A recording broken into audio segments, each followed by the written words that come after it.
Conz to the show for real. Most definitely Thank appreciate you. you having me. Appreciate you. Already, man, already. So before we get into anything, anybody that watches my podcast, they know I'm famous for asking this question. What was the first song you listened to when you woke up this Whew. The first song I listened to, I woke up this morning. morning? Yes, sir. Trademark USA by Baby King. Okay, yes, okay, yeah. That dropped yesterday, right? Yep, today actually. Yeah, today. Yeah, yep, man. Yeah, that baby Cam, man, is going hard already, man. Already. Yeah. What about you, Joe? I actually the first joint I listened to when I woke up was the joint that Cons in November dropped today. Actually, that's the first joint that I threw on, coincidentally. Okay. You talking about the let me see. Don't tell me. You talking about the always, right? Oh, Yes, yeah. Yeah, always. Yeah, that yeah, shit. man. I fell asleep before 12, so I didn't get to check it when it dropped. So I made sure I peeped that first thing when it dropped, man. And man, it was same. I was looking for it, and when it dropped, and when I heard it, honestly, the first thing that I heard, and I don't know if I was crazy for thinking this, but I was like, this is like when the first time I heard Giveon.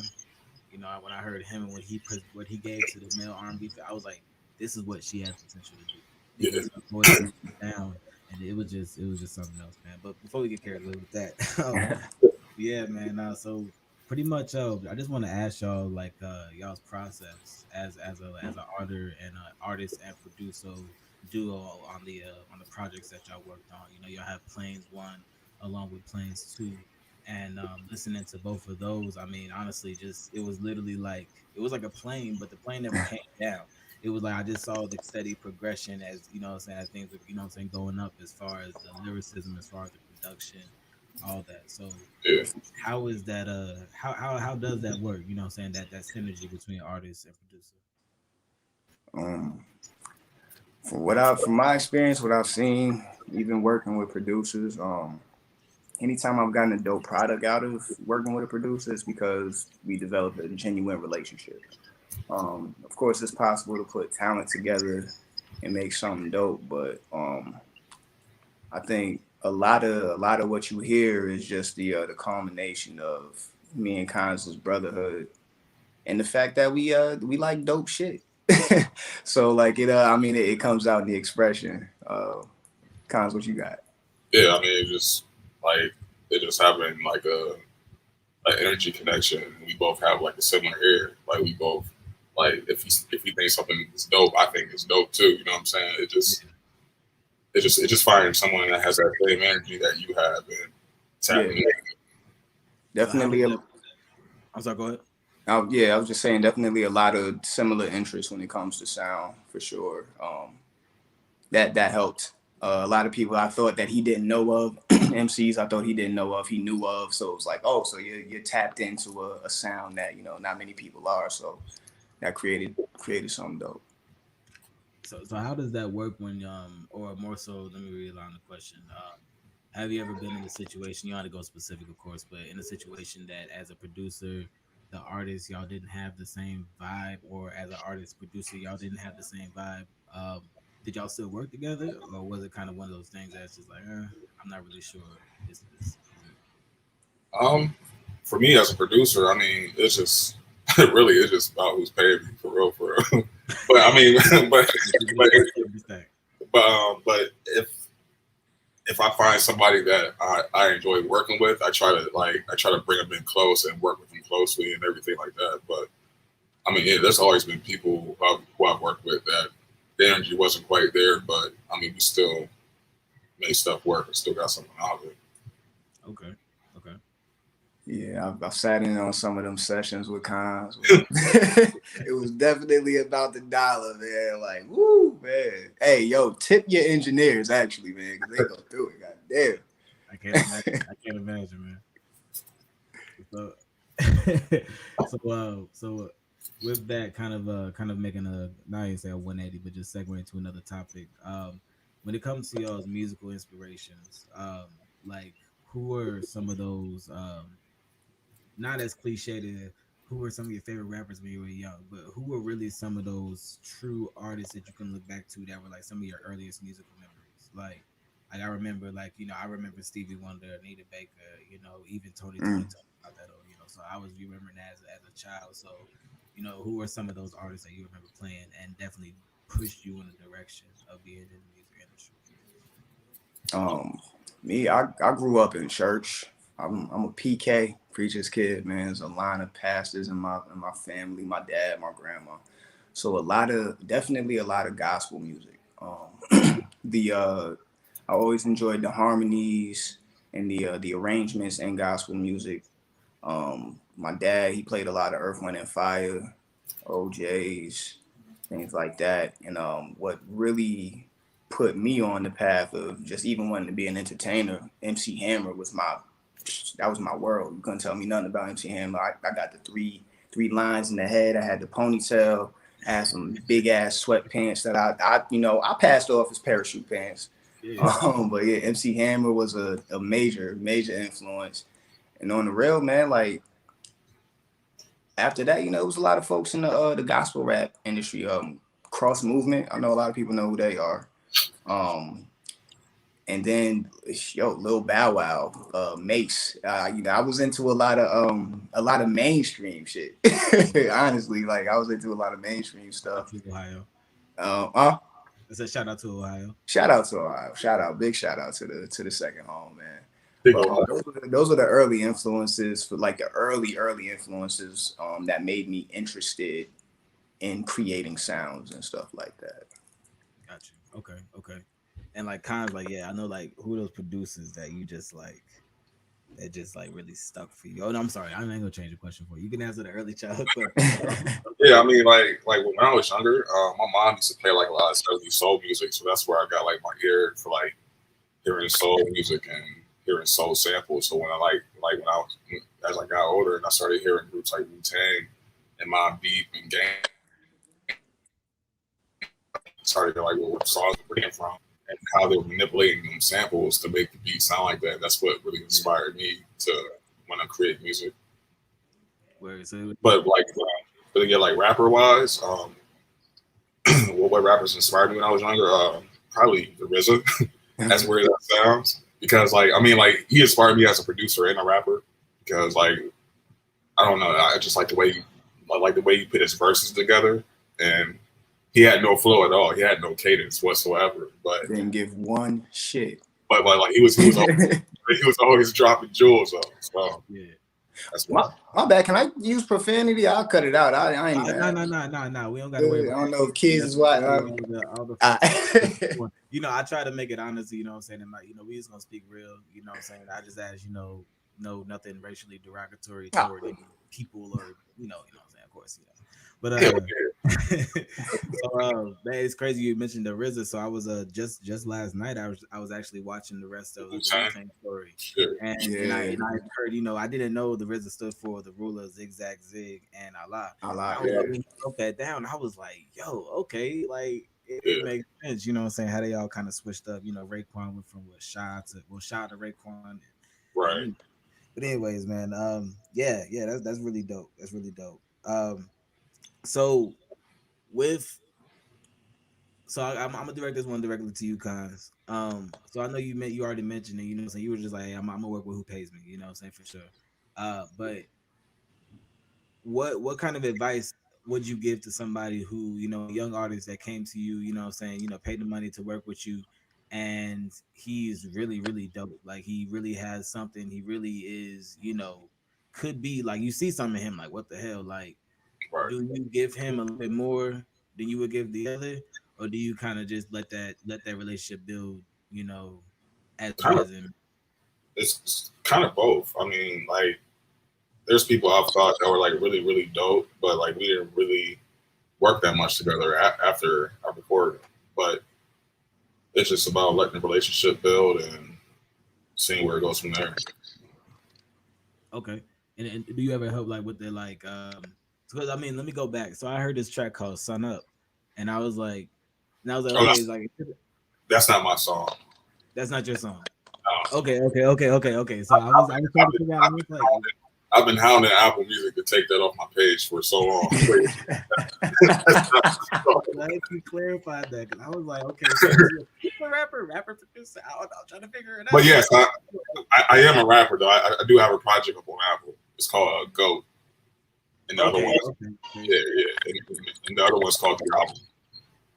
Bet. All right, so I wasn't tripping, but I'm glad I brought up that one song because it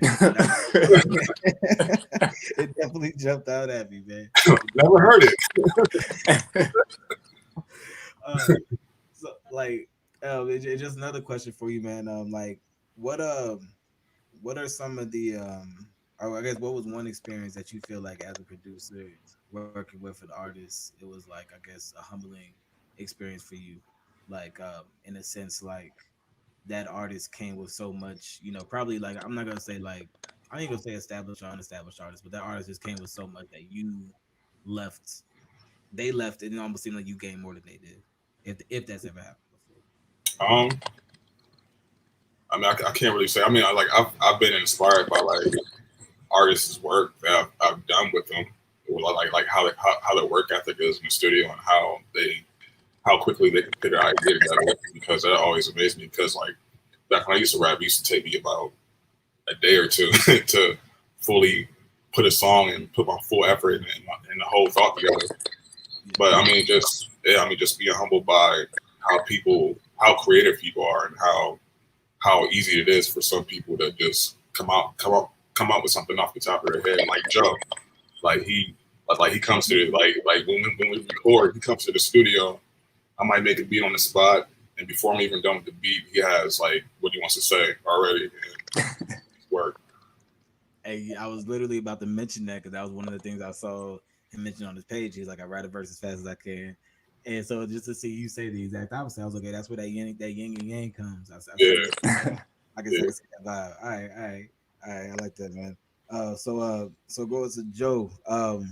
So listening to these albums, and I think like when I first reached out to you, like I was bugging out about boarding passes, like boarding passes. Like I don't know what it was when it dropped. I was like, what the hell? And then like, and I think the line that kind of almost made me wreck my car. You were, I want to say it was a joint that I actually was promoting. It was like when the oxygen mask dropped, hit the huffing, but it was just like the escalation in the beat, like I see Conz in the background just like this while you was rapping. This shit rocks. But yeah, man. So with that, man, like how was the vibe of one being in the session or being in the time that you were doing Planes 1 or the original Planes versus getting back in there and doing Planes 2? Like, what was that vibe like? You know what I'm saying? Putting out this recent project. Man, Planes 1, we did that in what, like 11 days, kind of? Yeah, like 11 days, 10, 11 days. We man, it was a time period when I just had time to go to the studio in the day, and it was something that I know it was something that I had been wanting to do, and Conz and I had done music prior to, and every time it was easy. It was super easy. So it happened naturally. Just me coming through to the studio during the day. He'd make a beat, I'd write the song, we record it, and we we just knocked it out like that, like really like that. Off of a lot of medication, a lot of herbal medication. So that's where the Planes reference comes from initially. So that was a dope vibe in itself on the first one. Just kind of finding our footing that we already had, but just really, Conz really directs the sound. I look to Conz a lot for his sound design, his production, the way he orchestrates, organizes, arranges things. It helps push my pen or my creativity. Or he's like, hey, rhyme. I made this beat, rhyme over this joint. Like, he really he pushes my vibes and my creativity. So for the second one, we actually we started recording the second Planes in Brooklyn. The first Planes ends in New York, so it was dope that we was able to, we took a trip with the homies out to Brooklyn. We had a Airbnb, invited some folks out. Tangina Stone, who's on the album, dope writer, dope singer. She came out. Shout out to Kim, who hooked all that up and everything. And we knocked out. What did we do out there? We did I Am. Yeah, we did I Am, Crazy Part 1 and Part 2. Mm-hmm. A couple of unreleased joints that's out on there. Yeah, a slew of unreleased joints. So we started out there in Brooklyn, and that was just that was a dope starting vibe. We enjoyed ourselves. It was, niggas ate good. It was fun. So the process or the challenge was carrying that same vibe back to Canton, Ohio, Canton, Massillon, Ohio. It's two totally different worlds. And we started with Blank Verse. That's the one that we did on the spot, kind of freestyle song that captured that essence. And everything from there was just us continuously pushing the boundaries of where we were at that point. The same process, but definitely more inclusive of the people in our circle. A lot more, a little bit more organized than the last one for sure. We were more on top of things, but it was like the same thing. Come to the studio, Conz make the beat, I write the verse, we critique it. There's every song has 10 different mixes. First Class, that's actually First class was named something else. Before there was First Class, I had Head Down or something. It had 4 different hooks on that. Yeah. So it was a more we really babied this process and took our time with it and wanted to make sure that we had at least about 30 songs done to choose from. So unlike the last Planes 1, where we pretty much kind of started with the intro pretty much, and then just knocked out the vibes that we wanted to have and ended with 11 tracks, no more, no less. This one, we recorded a bunch of joints and arranged it the way that we felt would be the best flight for y'all. Okay. And you made mention to the track Blank Verse, and I actually got a clip of it on here, so I can run that if y'all love. Okay. Run that yet. So I'll let y'all go ahead and introduce this track in. All right, here's a Blank Verse. It's the first single off of our project, our album, Planes 2, which released July 31st. You can stream that video, Blank Verse, on YouTube, shot by Zenin. Shot by Zenin right there in the 330, man. Check it out.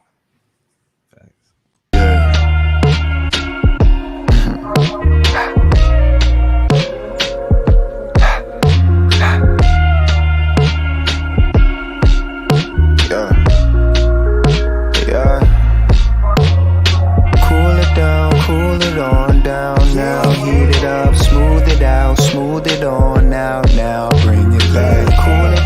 Cool it on down now. Heat it up, smooth it on now. In essence, I am the master of everything that I'm after while I give reverence to what is after, before and in me. I gladly adore thee. Fact that I get sidetracked and think of new shit, new flow, new idea. Who this? I ain't think that you would give me a chance to prove that I could keep up with ya. I'm grown now, yeah. Got you leaking fluid, knees are weak and you was slipping in the sleep. You were going down. Ooh la la la, what I'm feeling, yeah. You got me high to the ceiling. Appealing to the enemy. The end of you is not the enemy. I'm into you, what we getting into.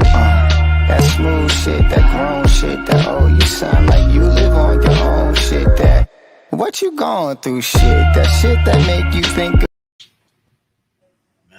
Man, that track right there. For one, yeah, the first vibe that I get, man, is I was wherever I'm at, wherever my shit is, I need to go ahead and roll on, because that just puts you in that mindset, puts you in that mood.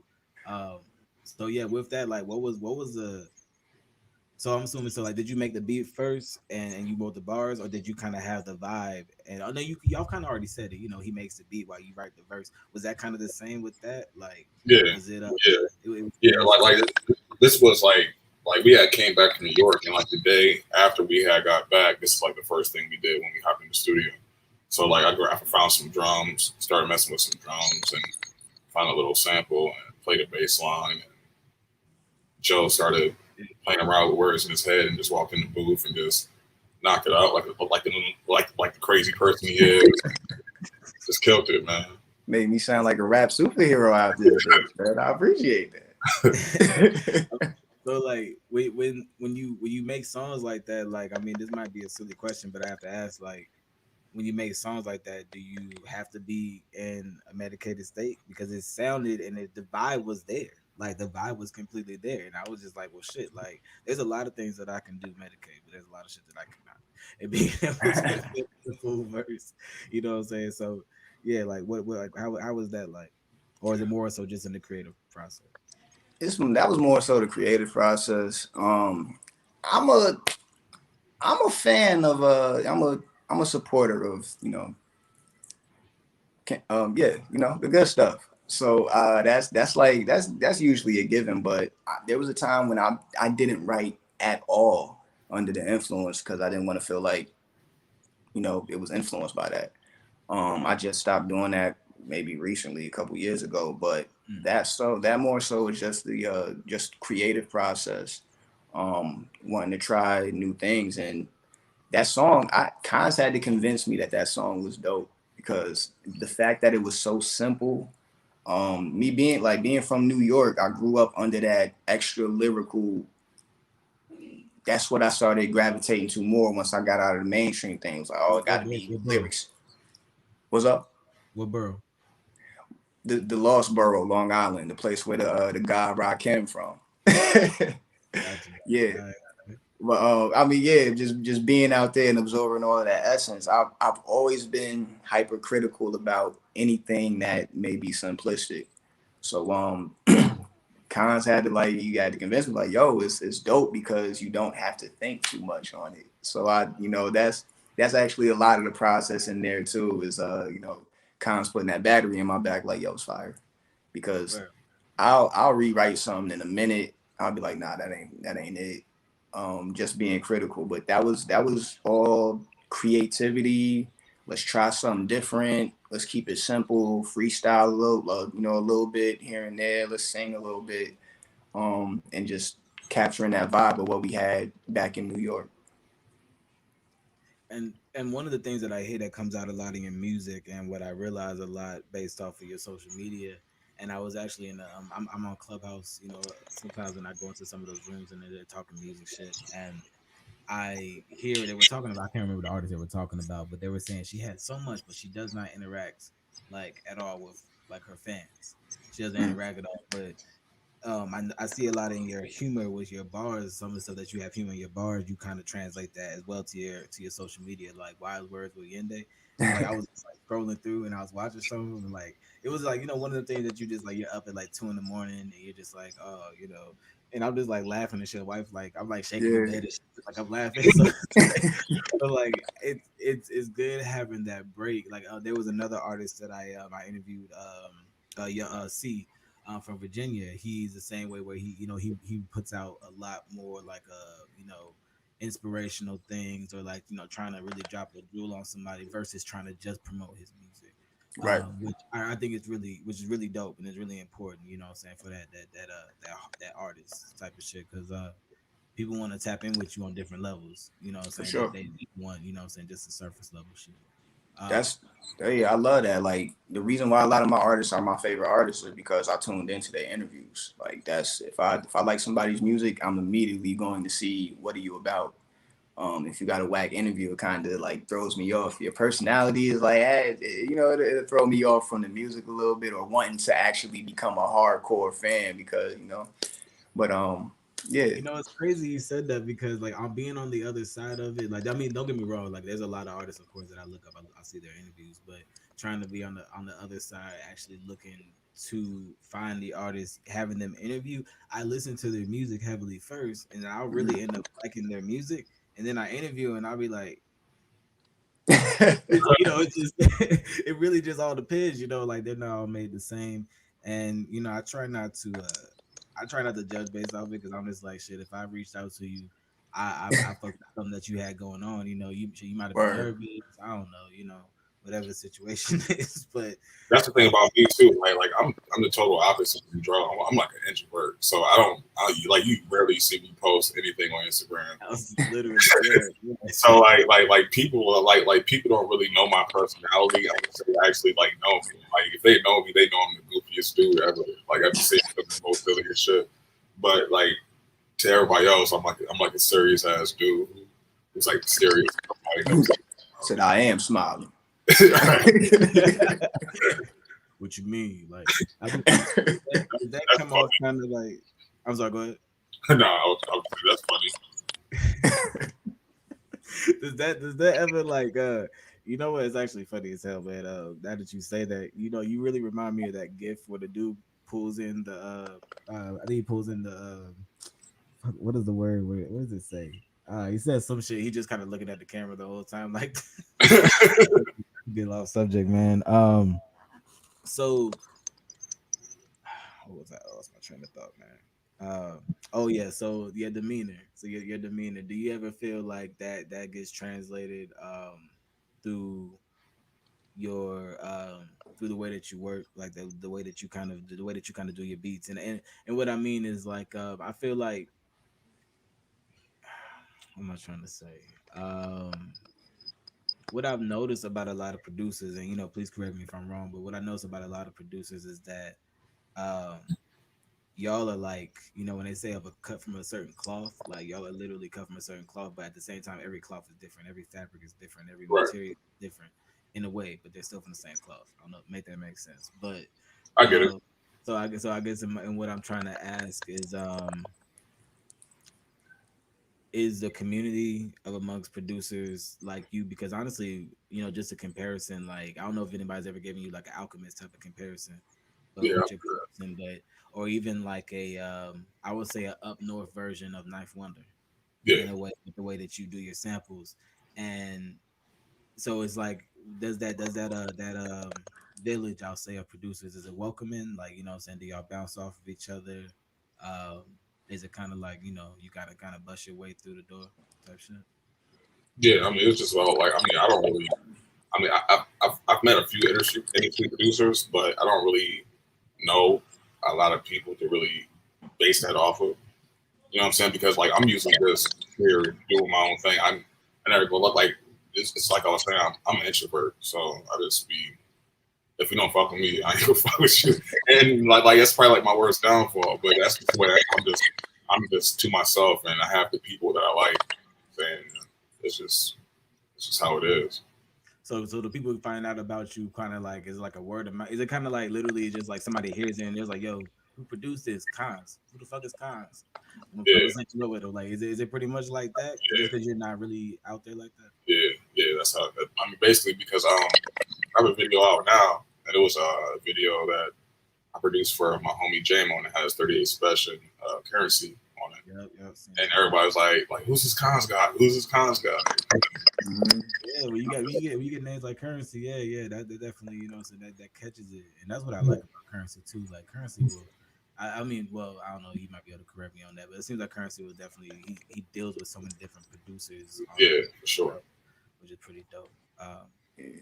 But I mean, how about you, Joe? Like when it comes to other artists, like you know, I know it might be a little different with what's happening with the pandemic, but anytime that you've been in those rooms or those collectives with other artists, is it kind of like a welcoming type of thing? Is it, you know, how the vibe?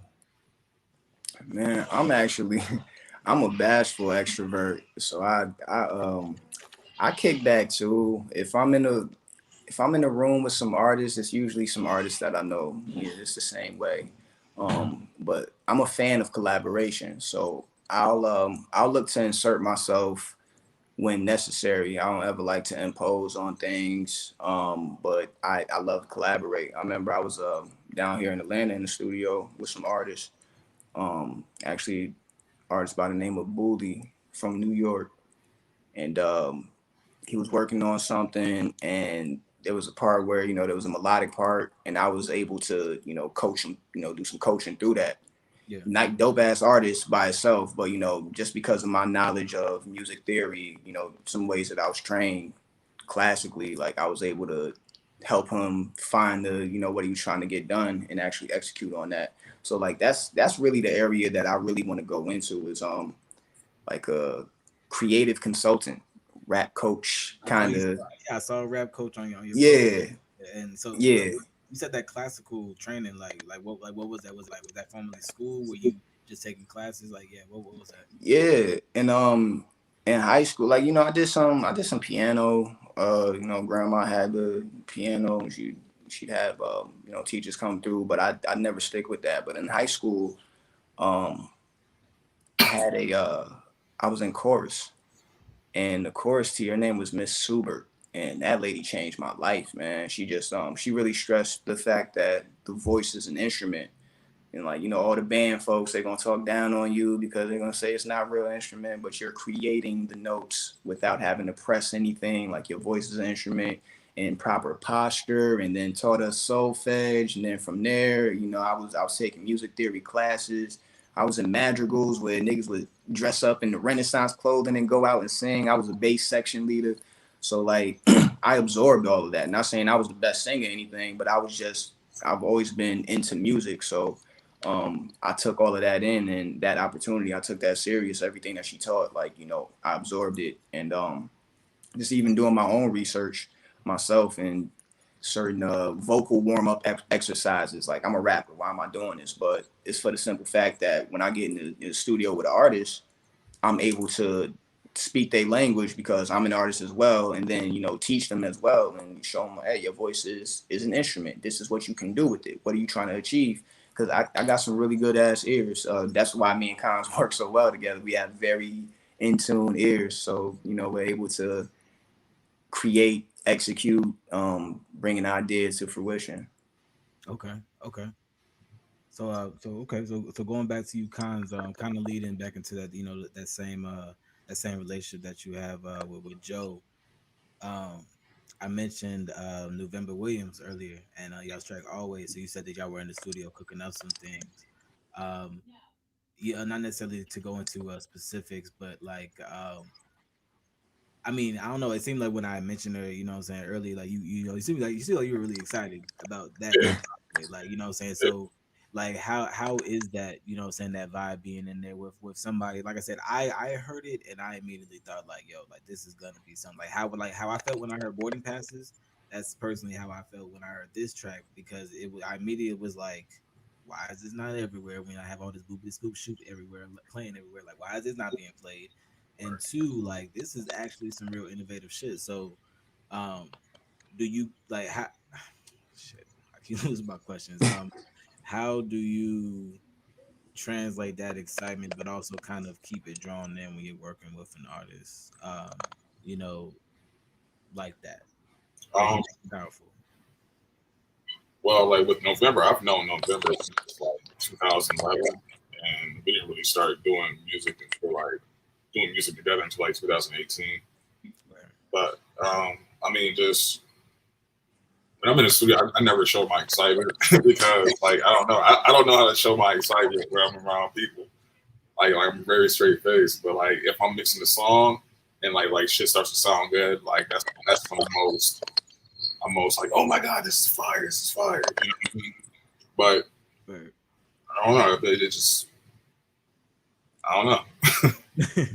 Okay, okay. I know there's like a lot of artists and producers. They talk about that thing that happens when they know like something sounds good. Like I was watching what was it Organized Noise, and they were talking like when they know something's good. Sleepy Brown, he get his little weird ass head nod. Yeah. That's how he know the beat was on. Uh, but yeah, pretty much just to wrap this all. Love y'all. What is some advice that y'all could give to the young producers out there? Literally, however they're starting to produce these days, they probably got little things on their phone, and then they just move to the point where actually getting equipment. Or to the young artists these days, writing notes down on their iPhones or whatever. Like, what advice do y'all have to them coming up in here into the game? Excuse me. My advice for producers would be to stay hungry, always be willing to learn something new, and learn a little bit of music theory. Word. Um, to artists, I'd say study the craft. Realize that it is a craft and it is an art form. Study that mug and the intricacies, and also have an unwavering faith in yourself. Because if you don't, that's definitely gonna hold you back. Unwavering faith in what you do and what you plan on accomplishing. Facts. Okay. Okay. I like that, man. Like, with that being said, I really appreciate y'all coming on to the show again, man. It's been a For really, really sure. dope interview. Everybody that's tapped in. I don't know if y'all can see the comments actually, but my homie Dutch, he said that, thank you for sharing some new music. He like just started listening to Joe on Spotify playlist. I'm adding him to my Spotify playlist. Keep up the great work, Mr. Ayinde. So Appreciate you. so yeah, definitely, yeah. So with that being said, this is Blackwall Music, Klue the motherfucking Don, signing out with this dope ass interview with hip hop artist Joe Ayinde and producer Conz. I really appreciate y'all tapping in. Y'all have a good night. You do the same.